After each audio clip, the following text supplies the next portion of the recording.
సురేష్లు కూడా చాలా మంది ఉన్నారు. సురేష్ కొండేటి లేరు కదా. అది అలాగా. Okay sir. Hello sir. Hi sir. Fan. ఎప్పుడన్నా స్టేజ్ మీద ఎక్కి మీతో క్వశ్చన్ అడిగించుకోవాలని ఎప్పటి నుంచో ఉంది సార్. అడగండి సార్, అడగండి సార్ ప్లీజ్. ఎస్ అయిపోయింది.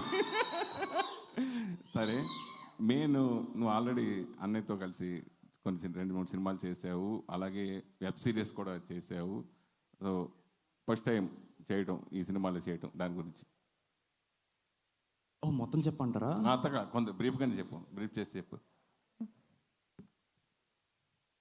సార్. ఒకటైతే చెప్పగలను సార్, వంశీ అన్న కానీ కళ్యాణ్ బ్రో కానీ ఈ ముగ్గురిని ఇంట్రడ్యూస్ చేద్దాం అని ఈ సినిమా చేయలేదు సార్. ఒక కథ ఉంది, ఆ క్యారెక్టర్స్ ఈ ముగ్గురు చేస్తే బాగుంటుంది అని చేశారు సార్, అంతే.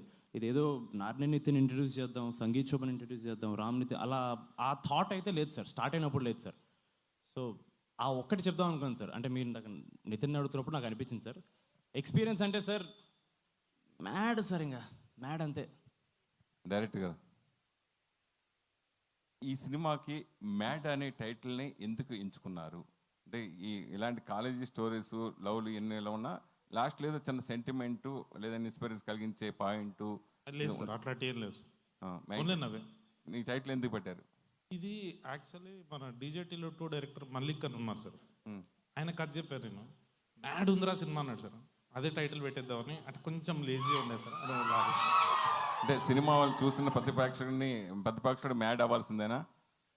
అవుతారని కన్ఫర్మ్గా అనిపిస్తుంది సార్. ఎందుకంటే చాలా గట్టిగా అనిపిస్తుంది. మా నవీన్ నులను ఇప్పుడు కూడా అక్కడ ఎడిట్ చేస్తున్నాడు. ఇంకా ఆయన ఎడిట్ చూసిన తర్వాత నాకు అనిపించింది, ఎస్ మ్యాడ్ కొడుతున్నాం మనం. అనుదీప్